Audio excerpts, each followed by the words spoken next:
अस्सलाम वालेकुम ਤੁਸੀਂ ਵੇਖ ਰਹੇ ਹੋ ਐਮਡੀ ਨਿਊਜ਼ ਟੀਵੀ ਤੇ ਮੈਂ ਤੁਹਾਡਾ ਦੇਸੀ ਐਂਕਰ ਜ਼ਾਹਿਦ ਖਾਨ ਤੇ ਮੇਰੇ ਨਾਲ ਬੈਠੇ ਨੇ ਸੀਨੀਅਰ ਸਾਫੀ ਰਾਣਾ ਦਿਲਸ਼ਾਦ ਸਾਹਿਬ। अस्सलाम वालेकुम। वालेकुम सलाम जी। राणा साहब एक फुफ्फो अपनी ही भतीजी ਨੂੰ ਹਲਾਕ ਕਰ ਦਿੰਦੀ है, की हकीकत है पीछे? ये कैसी जहालत है, ये कैसी रस्म है, कैसे ये मकरू लोग जाहल हैवान किस्म के लोग हैं कि रिश्ता ना देने की पदाश में सगी फुप्पो ने अपनी भतीजी को मार डाला। सिर्फ मार नहीं डाला बल्कि जुल्म की इंतहा कर दी, सफाकियत चंगेजियत दिखाई इस सारे मामले में और उस बच्ची को मुख्तलिफ हिस्सों में काट डाला और उसको अपना जुर्म अपना गुनाह छुपाने के लिए रास्ता बीबी ने वो तमाम आजाद 4 से 5 किलोमीटर के इलाके में वो फेंक दिए ताकि उनका गुनाह पकड़ा ना जा सके। उन्होंने जो जुर्म किया उस जुर्म से बच सके, कानून की गिरफ्त से बच सके। भाई साहब, ये पाक पतन में 18 साल अक्सा अपनी वालदा खदीजा के साथ रहाइश पजीर थी, तो वहां पर अपने ये उसकी माँ ने बड़ी मुश्किल से, बाप ने मेहनत मुशक्कत करके उसको पाला बड़ा किया, पढ़ाया लिखाया और उसके बाद अभी कुछ ही अरसा पहले अक्सा के वालिद का इंतकाल हो जाता है। वालिद के इंतकाल के बाद उसकी फुप्पो राशिदा बीबी की बुरी नजर उसकी अपनी भतीजी अक्सा पर पड़ती है और वो अपने विले निकम्मे और आवारा बेटे के लिए अपनी भाभी को कहती है कि खदीजा अपनी बेटी का रिश्ता मेरे साथ कर दो। उसने कहा नहीं, ये यतीम बच्ची है, मैं ये जुल्म नहीं करूंगी, मैं अक्सा की शादी कभी भी तुम्हारे निकम्मे वेले बेटे के साथ नहीं करूंगी। तो वो इस इनकार पर सीख पा हो जाती है, लेकिन फिर बार वो उससे रिश्ते का तकाजा करती है। जब खदीजा हर बार इनकार करती है तो फिर वो डायरेक्ट अक्सा से बात करती है कि एक साथ देखो, मेरा घर बाहर है, सारा कुछ है, वो सारा कुछ तुम्हारे नाम लग जाएगा, तुम मेरे बेटे से शादी कर लो और वो काम भी शुरू कर देगा। इसी दौरान दोनों माँ बेटी रात को घर बैठते हैं। अक्सा अपनी वालदा के साथ बातें कर रही होती है तो खदीजा कहती है, बेटा देखो, तुम्हारी जो फुप्पो है ये इसका किरदार अच्छा नहीं है, ये बड़ी जालिम है, हमारे बार बार इनकार पर ये कोई ऐसा काम करेगी कि मेरे घर में बदनामी आएगी, मेरा घर बदनाम करने की ये कोशिश करेगी। लेकिन उस बेचारी बूढ़ी ज़ईफ खदीजा को क्या इल्म था कि ये क़यामत इसके घर पर टूटेगी, बल्कि तुम्हारी अकलौती बेटी अक्सा के साथ ये वो जुल्म कर गुजरेगी जिसका तुमने तसव्वुर भी नहीं किया होगा, जिंदगी भर सोचा भी नहीं होगा कि मेरी बेटी के साथ ये सलूक होगा। वो इस्लाह करते हैं, रिश्ते की तलाश शुरू करते हैं। चंद ही दिनों में वो राशिदा बीबी के उसको गजब से बचाने की खातर एक जगह पर अक्सा की मंगनी कर देती है। जैसे ही मंगनी की इत्तला राशिदा बीबी को पहुंचती है तो राशिदा बीबी उसके घर लड़ने के लिए आ जाती है कि खदीजा, तुम इसका अंजाम तुम्हें भुगतना पड़ेगा, तुमने अपनी बेटी की शादी मेरे बेटे के साथ नहीं की, इसका अंजाम तुम्हें जरूर भुगतना पड़ेगा। अभी चंद ही रोज गुजरे थे कि वो अक्सा को उसके अंजाम तक पहुंचाने के लिए मीटिंगें शुरू कर देती है, अपने आशरा के साथ मिलकर उसको मारने की प्लानिंग करती है। फिर जब एक दिन अक्सा बाहर निकलती है तो अक्सा को अगवा कर लिया जाता है। अगवा कर एक वीराने में ले जाकर उसको बांध दिया जाता है। अक्सा पर दबाव डाला जाता है, अक्सा पर जोर डाला जाता है कि तुम मेरे बेटे के साथ शादी करो। अक्सा कहती है, देखे पुप्पो, मेरा और उसका कोई मैच नहीं है, वो अनपढ़ है, जाहल है, मैं पढ़ी लिखी बच्ची हूं, तो मैं किसी पढ़े लिखे खानदान में शादी करूंगी, किसी पढ़े लिखे शोहर के साथ में शादी करूंगी, तो लिहाजा अब आप अपने बेटे की कहीं और शादी कर ले, ये तो कोई लड़ाई की वजह नहीं है। और अब तो मेरी मंगनी हो चुकी है, मैं किसी के नाम लग चुकी हूं, मैं किसी की हो चुकी हूं, तो मैं कैसे शादी कर सकती हूं, मैं किस तरह इनकार करूं अपनी मां को। मेरी मां अभी मेरे बाप की मौत के गम से नहीं निकली। ये जो मंगनी अभी हमने की है, यकीन जाने पुप्पो, ये सिर्फ आपके डर से की है।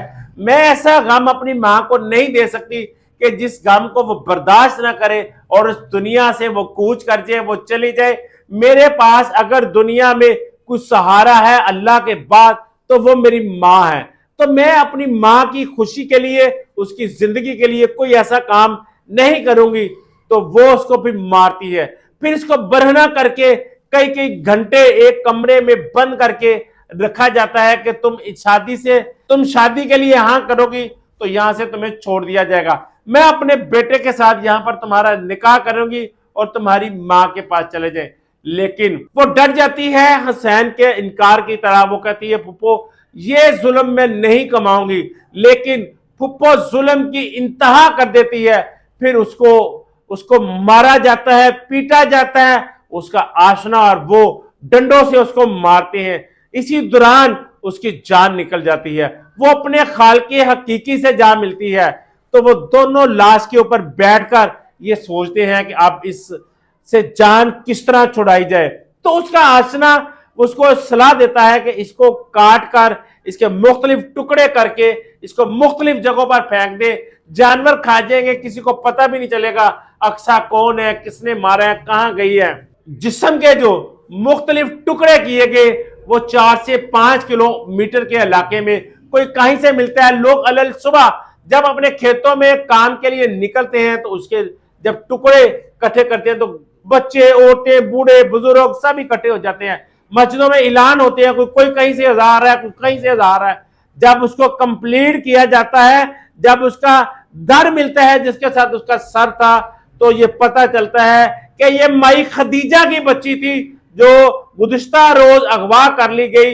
ये उसकी लाश है। जब खदीजा को इस बारे में इतला दी जाती है तो खदीजा अपने घर के सहन में अपनी बेटी को याद करते रो रही थी। जब उसको ये खबर मिलती है कि उसकी बेटी फलां जगह पर पड़ी है, वो नंगे सर नंगे पैर भागती है अपनी बेटी के पास जाने के लिए, अपनी बेटी को मिलने के लिए। लेकिन उसको क्या खबर, वो तो अपनी बेटी के किसी हिस्से से मिलेगी और उसके तो हिस्से ही गायब हैं। जब वो जाते हैं भीड़ लगी होती है, लोग जमा है, लोगों को क्रॉस करती हुई जब वो अपनी बेटी के शक्ल देखती है, उसका वो हिस्सा देखती है जिस पर उसका चेहरा था, तो वो दूर से भागती रोती अपनी बेटी के साथ लिपक जाती है। वो अपनी पूरी बेटी को भी प्यार नहीं कर पाती, वो पूरी बेटी को चूम नहीं सकती। वो अपनी बेटी के एक हिस्से के साथ लिपट जाती है, रोती है, इतना ज़ारो कतार रोती है कि वहां पर उस मजमे में मौजूद हर शख्स अश्कबार हो जाता है। खवातीन रोना शुरू कर देती हैं, बच्चों की आंखों में आंसू निकल आते हैं कि माई खदीजा इस कदर रो रही है। और यकीनन उस वक्त माई खदीजा की कोई अल्लाह के पास चली गई और उसके चंद ही घंटों में सब लोग उसको मारने वाले अय्या हो जाते हैं। वहां पर पुलिस कॉल की जाती है, पुलिस आती है, तमाम अज़ा अक्सा के इकट्ठे किए जाते हैं, पोस्टमार्टम के लिए लाश भिजवा दी जाती है, फॉरेंसिक की टीमें आती हैं, क्राइम सीन यूनिट वाले आते हैं, वो तमाम शवाहिद तमाम जगहों से वो इकट्ठे करते हैं और चले जाते हैं। कुछ ही दिन में ये बात सामने आती है कि इसको कत्ल करने वाली, इसको जान से मारने वाली, अक्सा के साथ जुल्म करने वाली कोई और नहीं, उस पर जुल्म और सफाके ढाने वाली कोई और नहीं, उसकी सगी फुप्पो है। जब उसको गिरफ्तार किया जाता है तो वो अपना जुर्म का इकरार करती है और अपने जुर्म के साथी अपने आशना को भी गिरफ्तार करवा देती है। राशिदा बीबी तुमने इसको कत्ल क्यों किया? तो वो कहती है कि इसने मेरे बेटे के साथ शादी से इनकार कर दिया। मैंने कई बार कहा, हर बार इनकार कहा, मेरे बेटे को विला निकम्मा जाल कहा गया। मैंने इसी गुस्से में, इसी रंज में मैं पहले इसको अगवा किया। मैं इसको मारना नहीं चाहती थी, लेकिन इसने दौराने कैद भी मेरे पास हर बार इनकार किया, हर बार मुझे झटलाया। तो बस इसी वजह से मैं इसको मार रही थी और इसकी जान चली जाती है। फिर मैं अपना गुनाह छुपाने के लिए अपने इसी यार, अपने इसी आशना, अपने इसी कत्ल में साथी को कहती हूं कि इसके टुकड़े कर दो। वो उसके टुकड़े कर देते हैं। फिर टुकड़े ठिकाने लगाने का जब मरहला आता है तो फिर हम दूर दराज इसको फेंक देते हैं। लेकिन कुदरत को ऐसा मंजूर था, यकीनन ऐसा मंजूर था, वो माई खदीजा की आहें सिसकियां जो थी वो अल्लाह के पास चली गई और वो मुजरम दोनों गिरफ्तार हो गए, अपने अंजाम को पहुंच गए। राणा साहब, एक केस सीसीडी को जाएगा, अगर उतना को जानता है तो सजा की होगी ना? जाहिर साहब, मैं समझता हूं कि राशिदा और उसके आशना की जो सजा है, ये यकीन करें एक बुलेट, एक गोली या एक फांसी का फंदा, वो रस्सा इसको नहीं, इसके नसीब में होना चाहिए। इसको ऐसी इबरतनाक सजा देनी चाहिए। इन दोनों को अलग अलग मुख्तलिफ दरख्तों पर लटका दिया जाए और शहद की मक्खियां इन पर छोड़ दी जाए, और यकीन करें कई घंटे, कई हफ्ते, कई दिन इसकी लाश वहां पर लटकी रहे। लोग इसको देखें, इससे इबरत हासिल करें। लोग इसको लटके हुए, मक्खियां इसको खा रही हैं, परिंदे इसको नोच रहे हैं, इसकी वीडियो बनाए, सोशल मीडिया पर अपलोड करें, तो मेरे वतन की बेटियां महफूज रह सके। मेरे वतन की बेटियों को हरासा करने वाले, उनको नोचने वाले और अपने अन्ना की खातर किसी को भी भेंट चढ़ाने वाले लोग इससे इबरत हासिल करें। और राशिदा बीबी, और जब भी कोई गुनाह करने लगे, जब भी किसी की इज्जत पर हाथ डालने की बात करे, जब किसी को मारने का सोचे, तो उसके सामने राशिदा का वो इबरतनाक अंजाम सामने आ जाए, तो कोई ऐसा, यकीन जाने, कोई ऐसा जुर्म करने का सोचेगा नहीं, कोई ऐसा काम करने का सोचेगा नहीं। बहुत ਮਿਹਰਬਾਨੀ ਰਾਣਾ ਸਾਹਿਬ। ਨਾਜ਼ਰੀਨ, ਤੁਸੀਂ ਰਾਣਾ ਸਾਹਿਬ ਦੀਆਂ ਸਾਰੀਆਂ ਗੱਲਾਂ ਸੁਣੀਆਂ, ਤੁਸੀਂ ਕੀ ਕਹਿੰਦੇ ਹੋ ਉਸ ਫੁੱਫੋ ਨੂੰ ਤੇ ਉਹਦਾ ਜਿਹੜਾ ਆਸ਼ਨਾ ਸੀ, ਦੋਸਤ ਸੀ, ਆਸ਼ਿਕ ਸੀ, ਕੀ ਸਜ਼ਾ ਹੋਣੀ ਚਾਹੀਦੀ ਹੈ? ਕਮੈਂਟਸ ਲਾਜ਼ਮੀ ਕਰਨਾ। ਮੈਨੂੰ ਤੇ ਰਾਣਾ ਸਾਹਿਬ ਨੂੰ ਦਿਓ ਇਜਾਜ਼ਤ। ਅੱਲਾ ਹਾਫਿਜ਼।